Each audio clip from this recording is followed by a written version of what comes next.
अस्सलाम वालेकुम, welcome back to my channel.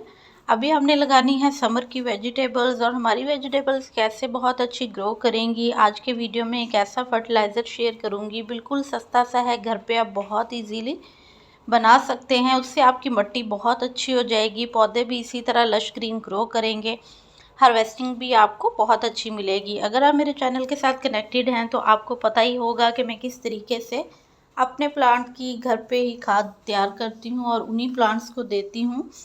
और प्लांट्स जो हैं वो खुद से ही उस खाद को ले लेते हैं और साथ के साथ ही उनमें बहुत अच्छी सी जो ग्रोथ है वो भी होती है और खाद भी बनती चली जाती है। तो ऐसा कौन सा तरीका है जिससे हम अपने पौधों की इस ग्रोथ को अच्छा करें, फ्रूटिंग भी हमें अच्छी मिले? तो बहुत ही ईजी और सस्ता सा है। आप इस मेथड को अपना के अपने प्लांट्स के लिए बहुत अच्छे से जो न्यूट्रिएंट्स हैं वो उनको दे सकते हो, अपनी खाद को तैयार कर सकते हो। तो सारा मेथड आपके साथ डिटेल से शेयर कर रही हूँ। आप भी इसी तरह से अपने पॉट तैयार कीजिए। यहाँ पे मेरे पास है किचन का वेस्ट और इसी से हमने अपने पौधों की बहुत अच्छी सी खाद तैयार करनी है। यही हमारे पौधों को पूरे न्यूट्रिएंट्स देंगे और हमारी मिट्टी को भी जरखेज़ करेंगे, नरम हो जाएगी हमारी मिट्टी। तो ये वो पॉट्स हैं जिनको मैंने तैयार किया था और वीडियो भी शेयर किया है आपसे कि हम अपनी पुरानी मिट्टी को कैसे सरखेज़ बनाएं। तो ये सबसे आसान और सस्ता और घरेलू सा तरीका है अपनी मिट्टी को सरखेज़ बनाने का।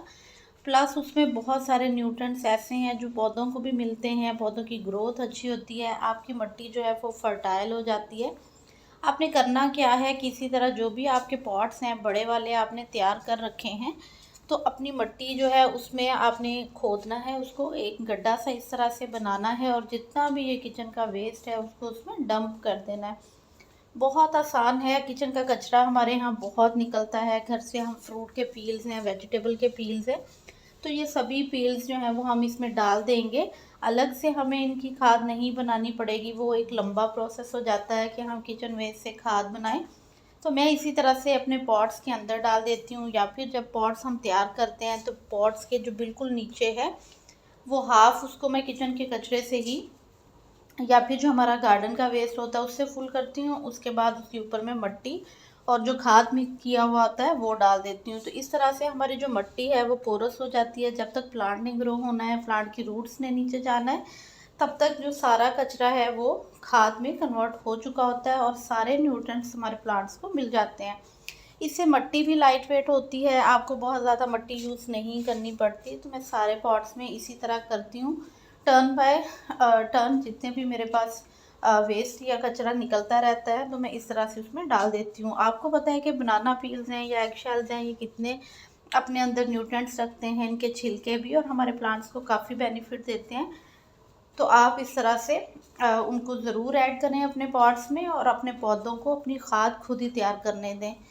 ये है टमाटो की पनीरी और इसको साथ के साथ ही मैं इस पॉट में लगा दूंगी जिसमें हमने कचरा डंप किया था।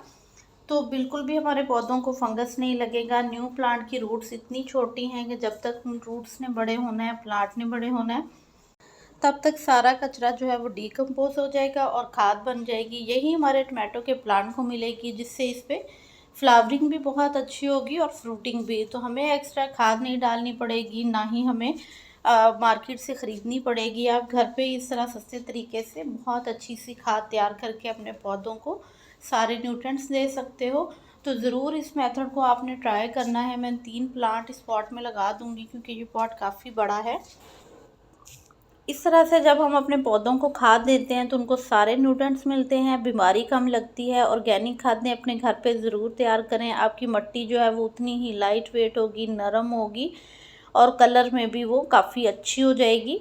तो आप ज़रूर इसमें जो है वो अपने किचन वेस्ट का इस्तेमाल किया करें। ये देखें, गड्ढा आपने बस इस तरह खोदना है, मिट्टी को उसमें आपने कचरा डालना है और फिर मिट्टी डाल देनी है। बहुत आसान है।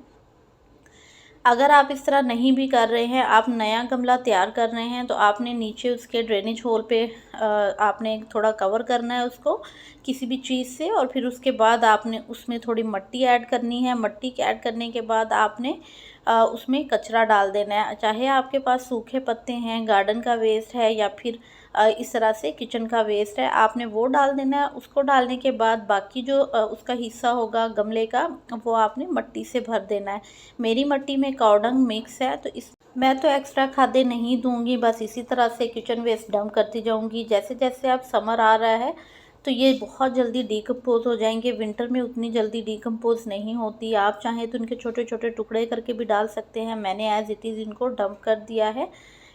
तो जब दोबारा से मेरे पास कुछ इकट्ठे हो जाएंगे, मैं फिर से इनको पॉट्स में डाल दूंगी। तो इस तरह मेरे पास ये खुद से ही इनकी खाद तैयार होती चली जाएगी। बहुत ज़्यादा खादें कभी मैंने नहीं दी हैं अपने पौधों को, तो आप भी ये तरीका आजमा के देखिएगा, यकीनन आपको बहुत अच्छे रिज़ल्ट मिलेंगे।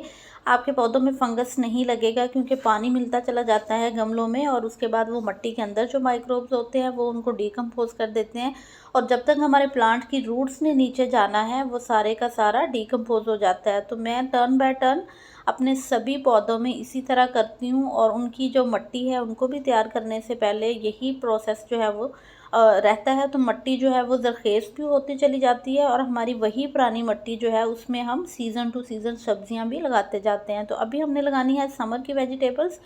उन सब्जियों को जो कि वो बेलों वाली होती है तो खाद ज़्यादा चाहिए होती है, इसलिए मिट्टी को पहले से तैयार करें, और ये तरीका सबसे बेस्ट रहता है। पौधे अपनी खाद खुद ही तैयार करते रहते हैं और बढ़ते चले जाते हैं।